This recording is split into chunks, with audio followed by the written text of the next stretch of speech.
This represents a continuation from the last video.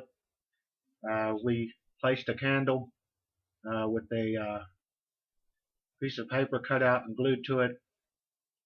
The paper was as square as I could get it, 2 inches square all the way around. What we did is we placed this into mirror-mirror relationship between one square and the other. The front square represented the candle itself.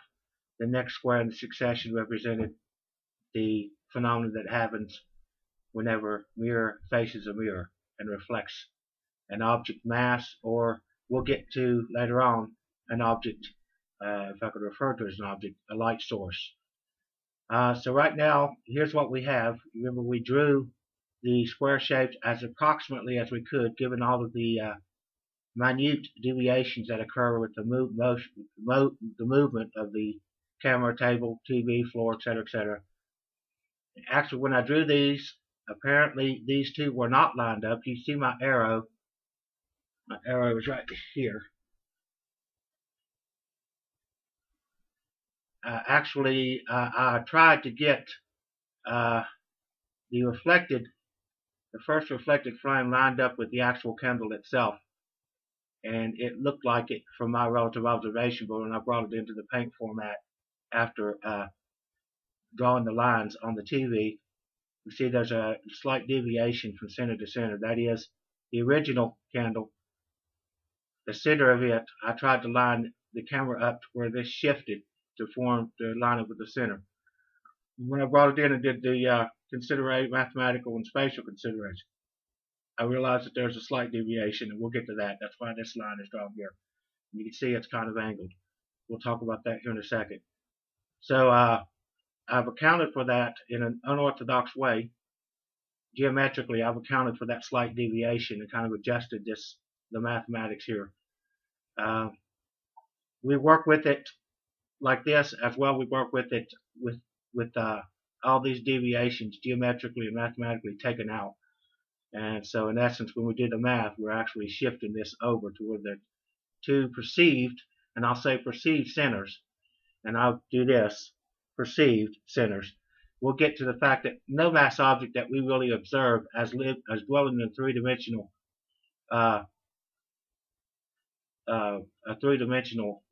area on a two-dimensional surface of the Earth, no mass object that we see really has a perceived center, or has a perceived center, but really doesn't in actuality. Absolutely, the center of every mass is not discovered where the mass object is dwelling, that is, on the Earth. The center of the mass object is relative to the fact that it's being reflected. So the true origin center, the true origin of the information and the emergent geometry, i.e. mass that we see on the Earth, the actual relationship is not that mass is independent nor equivalent to energy, but it bears a relationship to energy. So the true center of all mass objects is found outside of the three-dimensional plane and represents information, light, and energy being transported or transferred from the invisible void around us to reflective planes producing emergent geometries. So I'll say that right at this point, again, and we'll see how the math is done, that we see a slight deviation there. They're not lined up relative to the way I thought they were. So we've accounted for that. Anyway, so this video should demonstrate not only is the golden ratio again consistently produced within this geometric framework here, the natural positioning, the natural distance, the natural expansion and contraction of shapes that occurs when you have a real object or an object as transferred to a surface versus the objects after their mirror reflected, perpetually propagated back into what we'll just call the thickness of the mirror, or back into the mirror, although that expression really doesn't accurately represent what's going on. We'll get to supersymmetry and things like that in later videos. So what we have here is we have the original square, or one of the reflected squares here, and we have the next reflection here. Now we don't have this angular deviation here is not happening with the big square here. The big square is set. Okay? all of the motion that we see when we move the camera isn't happening with the object itself. It's happening with the lens that's occurring at the webcam, the motion of it, the motion of the TV. In other words, the first square that we see here, we could consider it a reflector, or we could consider it the original light source as communicated to all the other successive copies. So this object right here, in essence, no matter if the webcam and all is moving, we can consider this the set motionless frame here, this box. All of the other ones are moving relative to this one.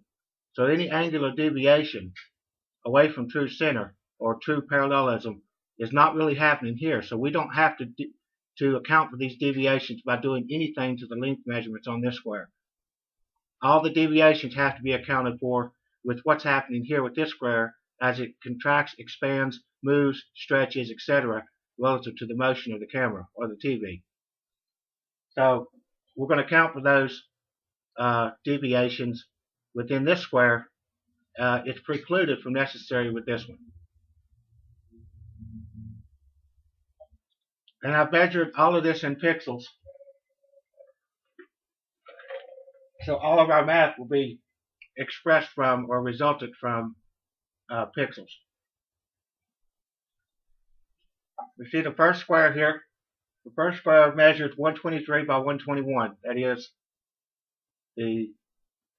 prospectively, the two horizontal sides represent a measurement. The two vertical sides represent a measurement. Those measurements are 123 by 121. The small one is 65 by 60. Now again, we're talking about the inverse square law here. That the object that is appearing here, we're actually viewing this in reverse, not from the big one to the little one, but the little one to the big one. So if we see the dimensions of this as being 65 by 60, then inverse square law would tell us that the next in the succession would be squared those sides. 65 squared, 60 squared, or 65 and 65 and 60 and 60. So we already see that the one line measurement is 65 on the small one, and then the other one is 123. You can already see a squaring occurring there, as well with the 60 versus the 121. So that is represented. We'll show you the representation, how far that is off of exact squaring. And again, we cannot get this to demonstrate or see the full expression of the inverse square law so long as all these deviations occur with relative observation, with the motion, with the movement of all any movement within this whole system can throw off our perception of the inverse square law as occurring. But once we see the math here, we'll see that it's close enough to demonstrate that the inverse square law is a product of mirror reflection, mirror-to-mirror reflection in particular. And we'll discuss the difference between mirror reflection, that is just one object reflecting into a mirror as producing a symmetric copy, and then we'll go into supersymmetry or continual symmetry. And that only can happen due to mirror reflection, and that's where supersymmetry occurs. That one symmetric object from the surface is continually symmetrically copied back into the mirror. We can refer that to refractally or whatever, but the object in the front of the mirror or in between two mirrors is perpetually reflected back, and that's producing symmetry. The whole sum of all that symmetry represents a continual symmetry from the surface. So therefore it would appropriately be defined under the constraints of the definition of supersymmetry. And we'll get into that as relating to physics and relating to what's going on from a physics standpoint, scientific standpoint, and even, as we'll see, a mathematical and a geometric framework.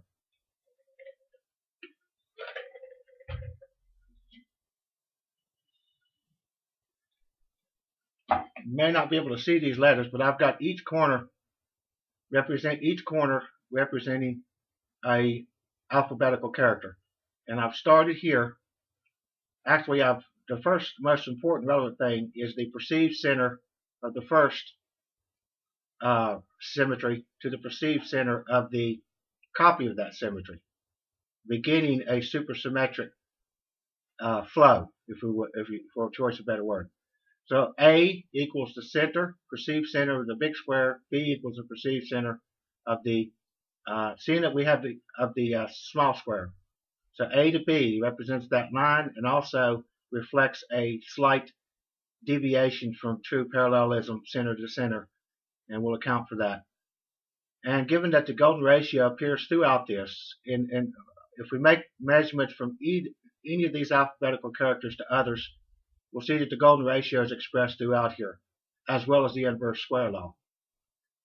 So what I did to kind of just because the golden ratio is, a beautiful expression of mathematics, what I did is actually label these corners, these 90-degree corners, and I've started from the top left of the big square here, represents C, and I actually spiral it as if it was spiraling. And of course we see the suggestion of a spiraling effect here in the webcam, and we can kind of demonstrate that if we curve the mirrors away from true parallelism. And again, because of the floor is unlevel, the table's unlevel, the computer as sitting is unlevel, the TV is not level, everything is not calibrated to express, true level, and it's not really given a straight lines, it's stretching everything and angling it.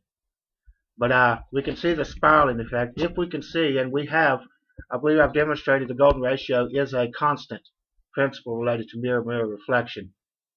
But we see that the spiraling effect occurs too. The farther away from two reflective planes that face each other, the farther away they become, or the more deviated away from true parallelism, then we get the golden ratio effect, or the spiraling effect.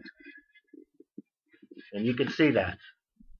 And actually that's curving time and space. We think about it as a real phenomenon. We create pictures and draw images but really this spiraling, or this bending of light ray, or this warping of space, or curving of space, is nothing more than the constant phenomenon that appears to be going on in the universe, and that is mirror matter relative to either mirror light itself innately, or light not reflective, representing a reflector being reflected to mirror planes, vector stratums, tiers, however you want to put it.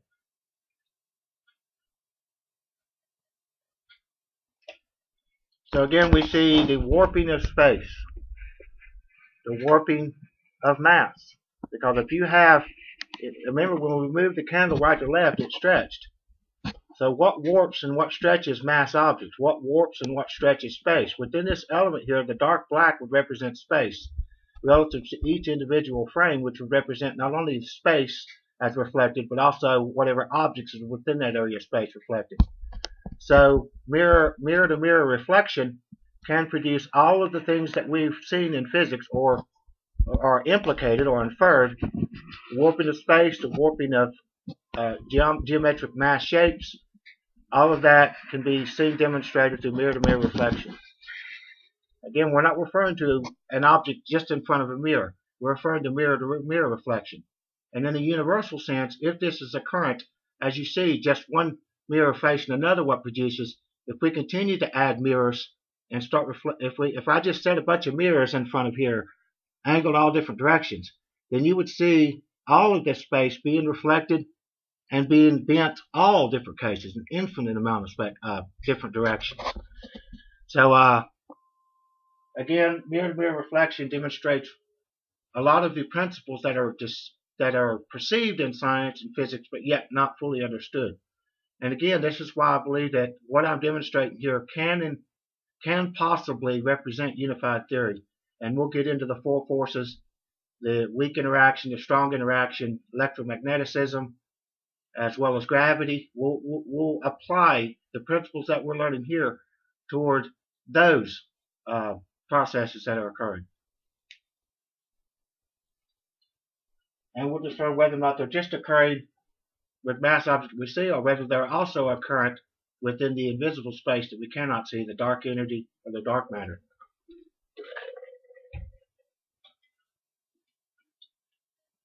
But anyway, going back to what we have here, remember these two squares were produced as close as we could based upon mirror-to-mirror reflection. Okay. Now let's see if we can see the inverse square law here. The proportionate or the dimensions of the spatial area found here in this square and the spatial area found here. If you add these four sides, 65 by 60, if you add those four sides, you get an amount of 250 pixels. If you add the four sides of these, you get an amount of 488 pixels. If you divide the big square by the little square, or do the math reverse, then you get equals 1.952. And that represents, measured in pixels, that represents 1.024 from being truly squared. And again, the reason why we're not getting truly squared is because if you remember when I drew these lines, they were still blue, angled, blue from the marker that was angled at the bottom here. So I didn't have this lined up straight. So remember, this is precluded from relevant. This maintained, the big square maintained its shape. But all the other reflections can be either distorted, stretched one way or the other. And that's what occurred here, even though I tried the best of my ability to get these two squares lined up in true parallelism. So given that this has happened, we're off 1.952, which is only 1.24 from squared. And that represents that when I relatively observed this and set up this experiment, my observation, the force of observation actually affected the true understanding and discernment of the exact math that's happened. And that exact math is representing the golden ratio. As well, it's representing the law called the inverse square law. So 1.952, which is 1.024 off from being squared. So we can say, if we honestly acknowledge that those deviations could affect this, and relative observation could affect this experiment, and we'll get into the two-slit experiment too, and perhaps be able to discover why there was an anomalous change in that experiment, and which is not understood. But we do need to remember, in that experiment, there was something said. It said that merely observing the experiment altered the outcome, and you can kind of see how I'm expressing that can happen here. So if we account for that deviation, and for the sake of what's happened here, 1.024 off, I think it's safe to say that we can just put that slight deviation out as not in any way detracting from the fact that the golden ratio is expressed here over and over and over throughout. So the proportion of this relative to the proportion of this represents 1.952, and that is almost squared. So now let's go over here a little bit. I've got some indications written down, and my arrow, if my arrow is right above the small square here, if you watch where it moves, I'll read this part. I'm going to have to come down here. The distance from the perceived center of the small square to the perceived center of the big square equals 140 pixels. And that represents a little more than squared the sides of 2. Okay? A little more than the sides of 2. Remember, the side here was 123 and 121. The distance between these is 140. However, the sides of 2 squared are a little less than or more than the length of the sides of 1. That is, the sides of 2 squared, which is 65 and 65, would be 130. And down here, the length side of this is 123. So that's not off very much. And again, we couldn't calibrate this fully and correctly and absolutely. And so long as relativity has to do with how we perceive things that are mirror reflected, and the sensitive things that happen with motion and length contraction and stretching and warping and all those things, then if we take those things into factor, then we can consider this really an expression of squaring. That is, the line measurements here are exactly squared here. And it's related to the distance between these as being 140 as well. Now if we go over here, I'll say distance from A to B, and then I've got parentheses here. I don't know how to frame, again, I'm not mathematically proficient. I'm merely an observer who utilizes words, geometry, spatial considerations, distance, patterning. That's how I frame these, for now, what may seem abstract and most certainly unorthodox, but still, in the realm of physics, a great percentage of it being theoretical and hypothesis, no one should be precluded from the discussion if they have something that can be shown to be relevant. Distance from A to B, and I'm representing a string here. That is, the center of the big square would represent A.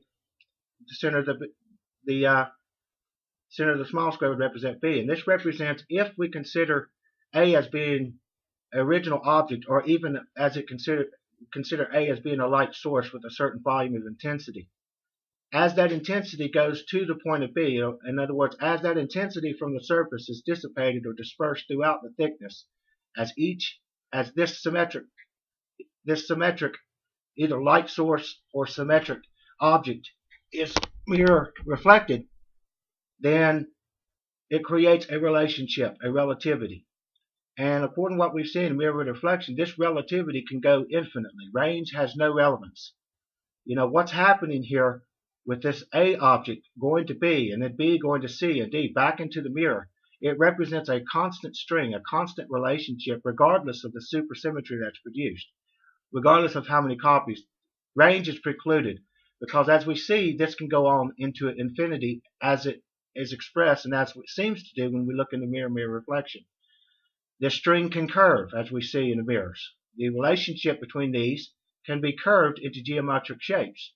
We see it now as a straight line, but if we move the relativity of these two by changing or altering the mirror faces from true parallelism, then we can see this string taking on many curves, many different geometries, many different directions. If we added a mirror here and went it this way, then we could see this string bend this way. If we added a mirror going this way, we could see the string bending this way. But if the mirror is still here, it would continue to bend all different directions. And this initial object being bent and warped all different directions, when viewed outside of the system, looking inward, then when we perceive all of these strings curving and overlapping at points and things like that, then our visual process picks up geometric shapes, and our eye receives those geometric shapes and interprets it to definitions, understanding. So we can see the relationship, as I'm defining here, is a relationship that could be demonstrated as light strings or light cones, occurring at a surface of a reflective plane, and then if in relativity to another reflective plane, it can form strings, tunnels, wormholes, relativities going all different directions. Or we could view A as a reflector, but reflective itself. So in this sense, the light or the string would represent the fact that A and B are relative to each other based upon a mirrored plane. So we could view the string, or that which attaches or creates the relativity, as being a reflective plane in between. The yellow would represent the constant plane that's there, and so long as it's there, this string can go any direction and form any geometric shape.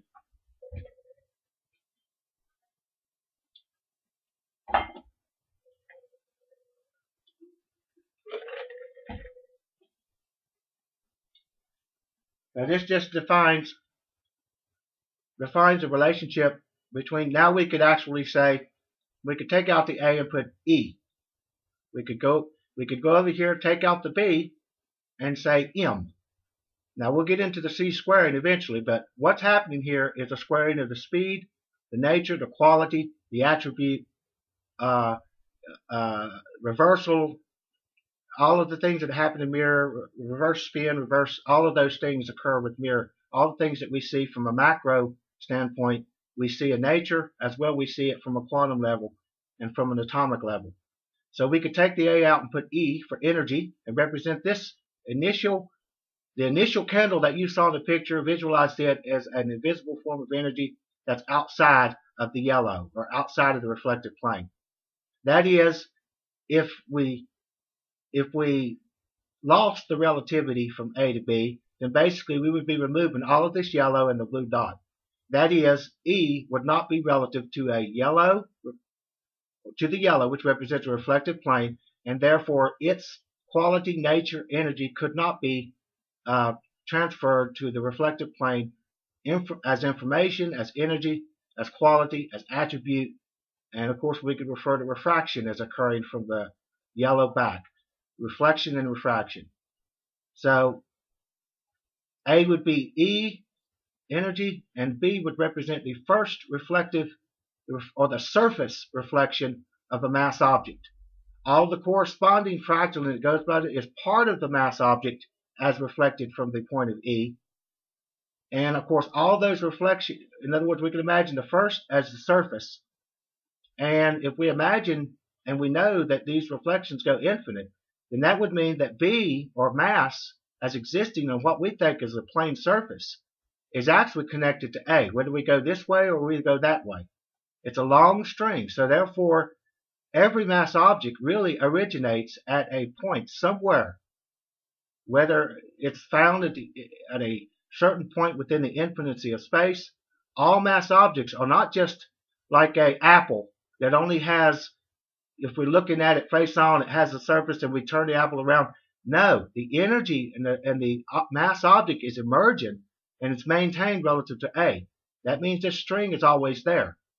So when we look at the apple and don't see nothing else around it, just because we don't see nothing else around it, that does not mean that the mass object is separate from the energy that it's reflecting.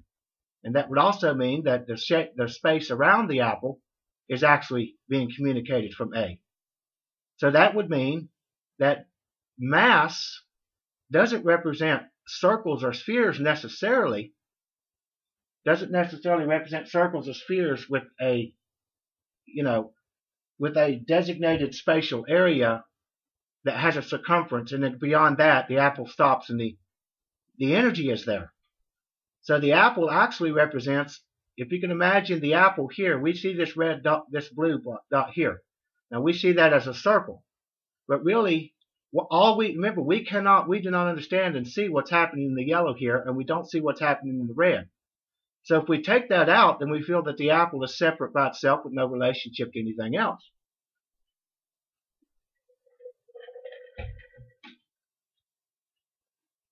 But if we see this as connections, string connections, then we would actually realize that this thing that we perceive as an apple and a sphere is actually a circle of light at that point in the reflection, in the perpetual reflection, it's a light circle.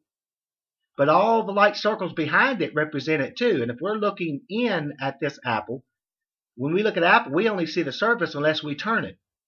Well, the actual full apple itself actually goes way back into the mirror. So if you can imagine, watch my ear, if you can imagine all the individual fractal of the symmetry that's happened at A is drawn back together, then we would see that this blue dot or this apple would come to this point, to point A. So that means if we consider the light cone in the middle with two ends, then we would consider the apple as actually represents layers of reflections. That if stretch the object and make it appear bigger. But if contracted, contract the object to an actual light circle that originates here. So imagine that the apple is actually the end of if you look through a straw, imagine that the open part of the straw is the actual apple. We perceive it as a three-dimensional object, but it's actually just one part of this string as viewed. How can I put this?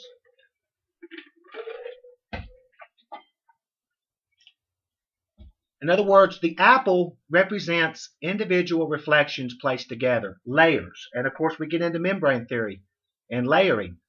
So what comprises that apple? It's really just a light circle that's represented to our eyes after it's been refracted, producing color. All of that color and space and all of that creates the visual idea that there's a separation from this mass as not really fully being a light source, but a mass source. But really we know that energy, not equivalent, but energy bears a very strong relationship or affinity to energy. It is the very embodiment of energy.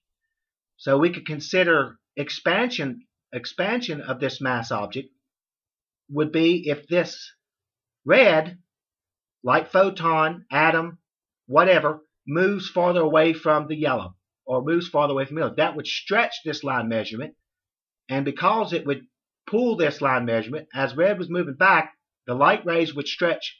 The farther it is from this blue here, the more expansive its rays would be.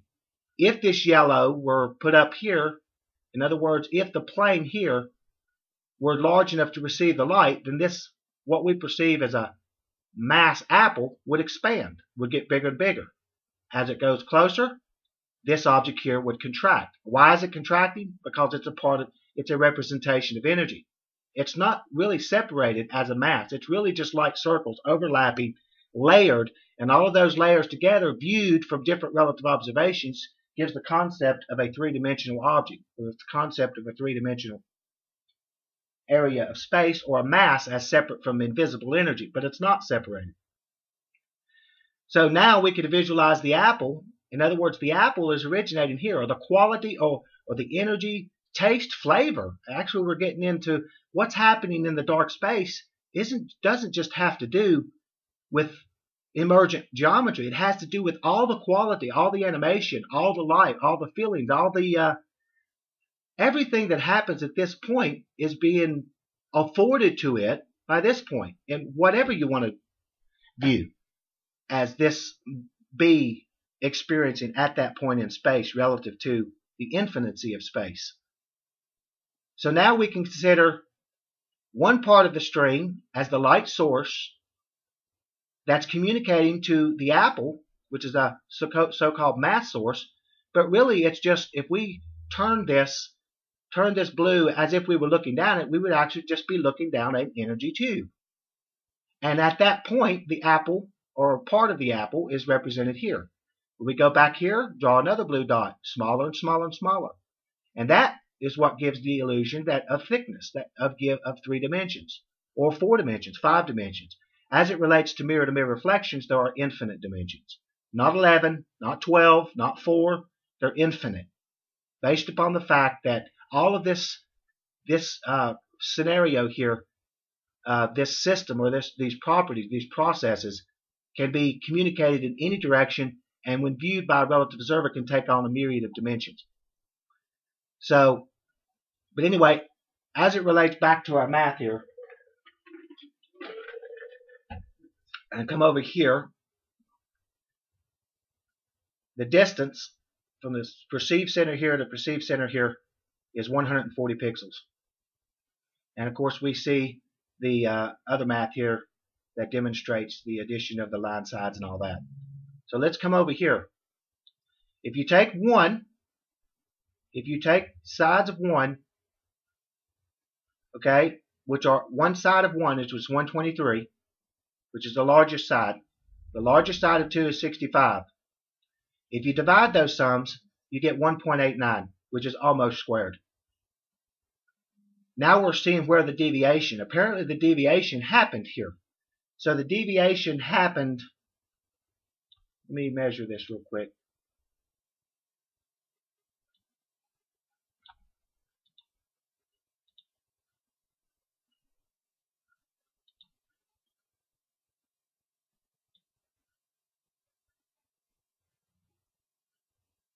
So yes, okay. So the deviation that caused this to be off, and not 2 but 1.89, the deviation happened with the second square, the smaller square, going horizontal. And that makes sense because remember, when we drew our square in, when the purple marker was on the TV making the square, and I brought it into paint and squared that up, we had to square from the top because the bottom line, the blue, kind of came in at an angle. So that was the deviation there. In other words, that angle stretched the horizontal side and caused it to be a little bit larger. That's why we have 189 versus, this was set, the 123 was set, but the deviation happened at 65. That is on the smaller square that we made a square approximation for when we took it into paint, from what I marked on the screen. So the one side's 123, and the 2 side was 65, but actually it was more or less. And that brought us to 1.89, almost squaring. That is, the small square in the back, relative to the distance between it and the larger square in the succession, was almost exactly 2 times the size. Or 4 times the area, that is. Okay, so So the second side was 121 on the big square and 60 on the 2 square. And we see how close we got to squaring there. It was 2.16. Now if we go back down here to the distance between A to B, remember, perceived center to perceived center, was 140. If we divide that, now let's go over here, I'll show you what to divide. I went, right here is C, and I went from C to H. Okay? And that measurement is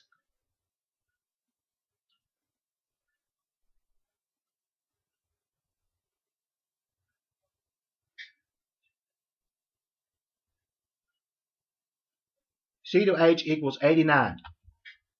So if we divide 140 divided by 89 equals, you see how close we are to the golden ratio. So that would say that the distance between the center to the center, which is 140, divided by the distance between the first square left top to the second square right bottom, and again we're taking and factoring in mirror reflection here as apparently happening throughout the mirror, then we divide those two sums, we get the golden ratio. We get 1.02 deviation from the golden ratio.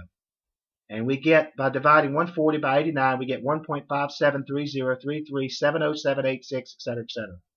The golden ratio is expressed there, as well as the inverse square law, all in one thing there. Now let's go back down to some other considerations here. If you could read this, the red here. Now, over here, with the big square to the little square, you see I don't have a true thin line because they're not lined up because of what happened with our relativity, with the constraints that we have with finding true parallelism between these two squares is thrown off. So you see I've got a thick line here. Really what that represents, first of all, I drew a line from the small center to the big center. And then I accounted for the angle by taking a line from the big and going straight up with it to where this line is. That represented a certain line measurement, a certain angular deviation as represented by a line measurement. And that line measurement represents 6 pixels. In other words, the whole length of this was 65. The width of the deviation from center to center was at 6 pixels. So I've written here, you can see, the angular deviation from true parallelism from one object, that is the first square, to the next object, second square, relative to an observer, me, who actually didn't get it correct as far as lined up parallel, will alter the perception of distance and length. And that makes sense because when we move the screen one way or the other, not the first square, but the second square stretches. The main object that's sitting in the main candle with the square on it sitting in front of the camera didn't move, but because it was off the computer sitting in front of the computer. So the angular deviation, we don't have to take off any length to account for this deviation off the first square. We have to do it to the second square based on their relativity to each other, and one actually moving relative to one that's motionless. So alters the perception of distance and length. And that makes sense because you remember, as we moved the computer back and forth, we saw the second square stretch. We saw the measurements of it stretch. We actually saw the square stretch at the diagonal. Started to, if we would have kept doing it, probably would have stretched into a diamond shape.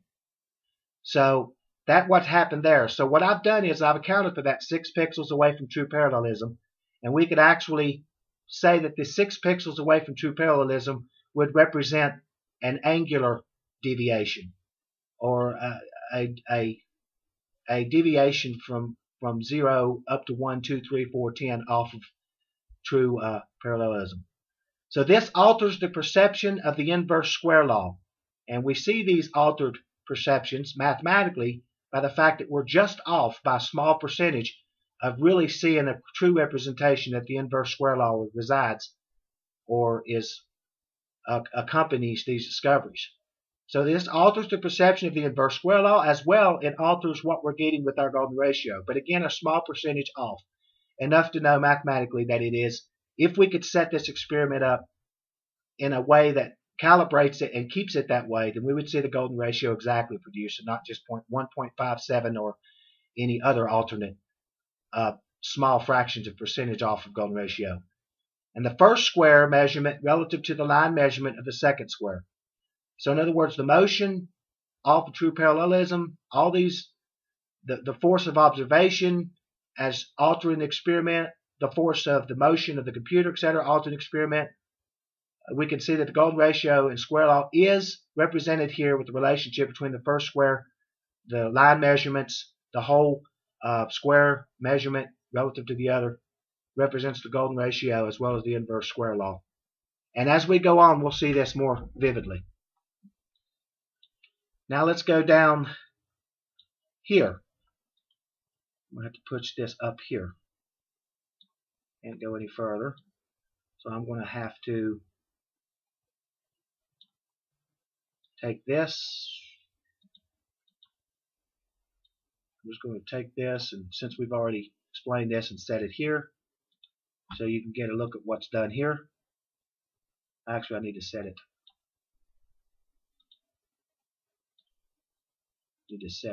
Over here. Okay. So if we slide this over here, turn this here. Okay. So now let's look at some more considerations. If we look at line measurement from G to J, G is here to J. G to J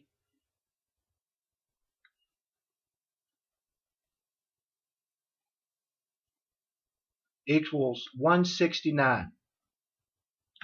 Okay? So G to J equals 169. Okay? And that represents the bottom right of the first square to the bottom left of the second square, represents 169 pixels. Now, if we take C to D, which would represent the top, right here, represent the top left corner of the first square to the top left corner of the second square, we get a measurement of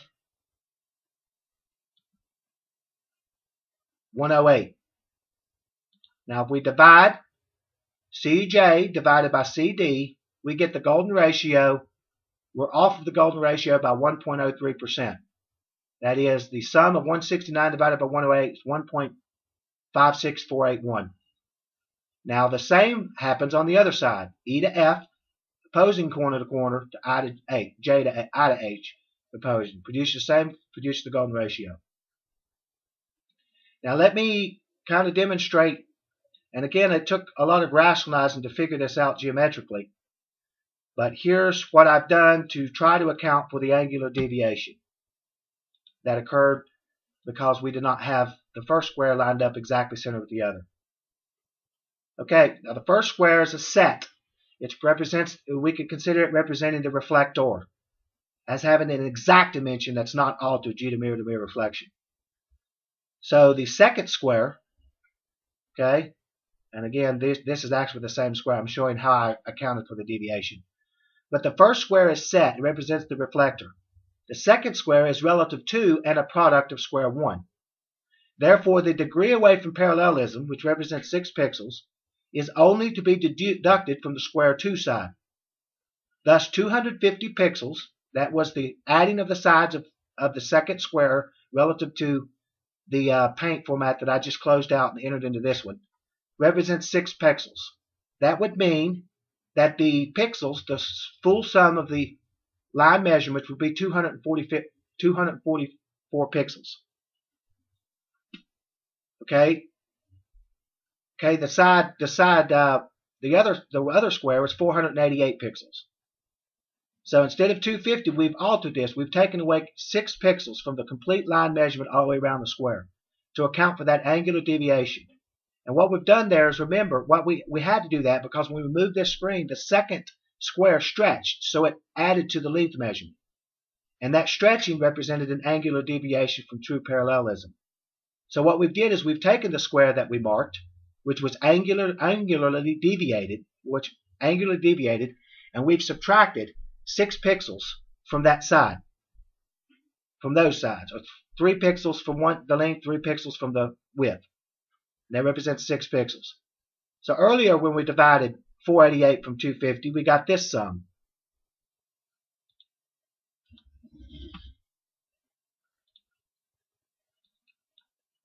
.488 divided by 250 equals 1.9, which is not squared, not completely squared.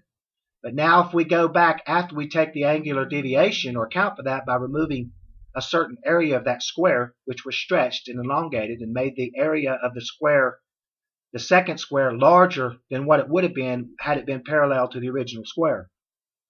So if we take 488 and divide it by 244 versus 250, 488 divided by 244 equals 2. Right on 2. Now do you see that? Let me explain what I did there again. The small square, and I had the big square and the line square. Let's go back to the original one.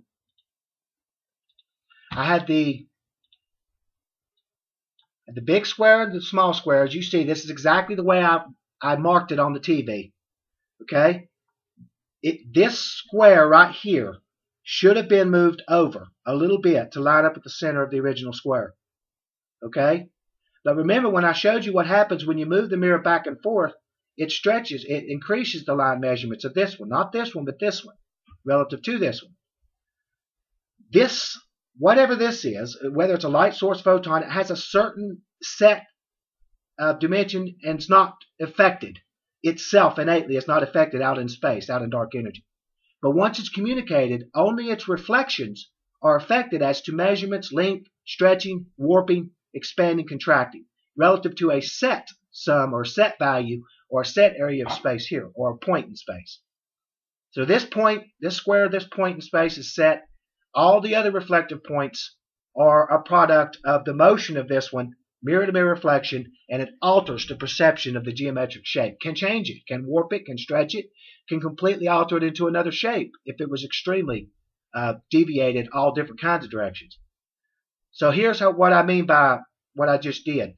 Again, we have a line coming down, but there's 6 pixels. From the center of this out is 6 pixels, and that brings us back down to the center.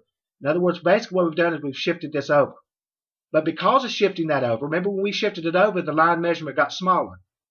So we accounted for this 6 pixels. If we move the mirror over, this line measurement would have got smaller. So in essence, we need to detract from the length that this shows, which is 60 or 65. We need to detract 6 pixels from it. 3 pixels from the height, 3 pixels from the width. We need to subtract those 6 pixels, and that way we can actually view this square as appropriately and mathematically being tweaked so it can actually be represented as sitting straight with the center of this one. So by taking those, in other words, if I take this small square as it appears right now and set it down in here and see if there's 4 of them here, they're not. This square is too large. Okay? And if we overlap the 4, then we've got a bunch of lines running together that represent space that this small cannot be accommodated here. It's not squared. It's larger. And that happened due to bad relative observation and not being able to line these up parallel, motion, movement, all that.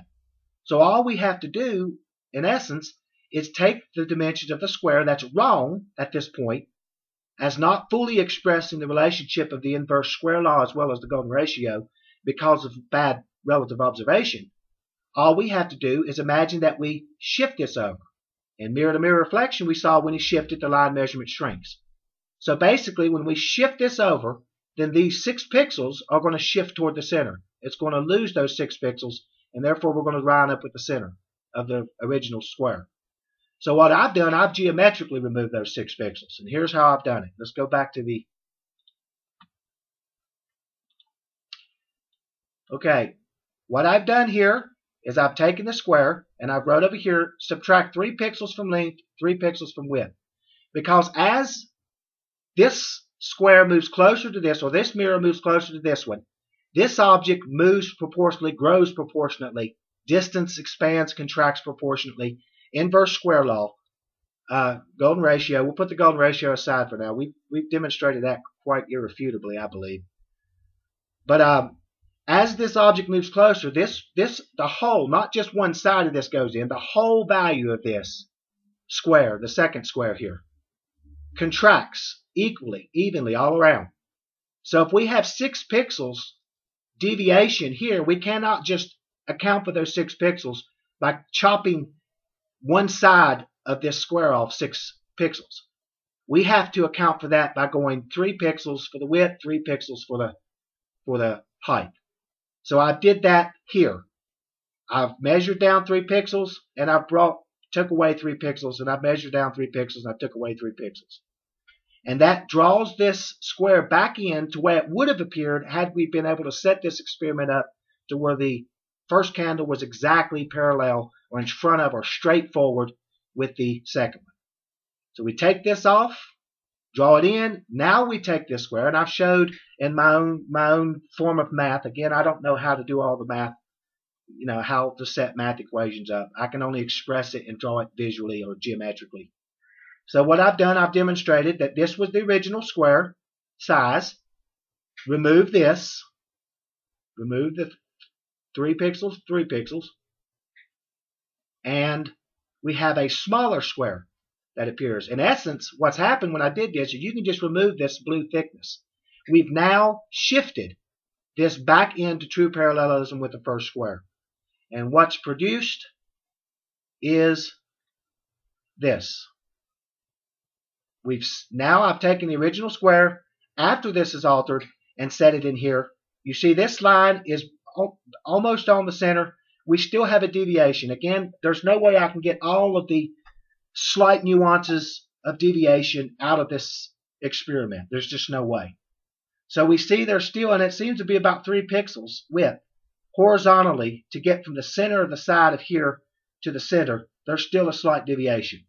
But you can see it's close enough in approximation that we've presented that the inverse square law is happening here.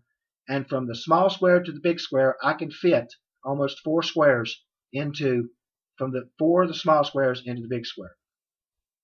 So inverse square law is represented with mirror-to-mirror reflection.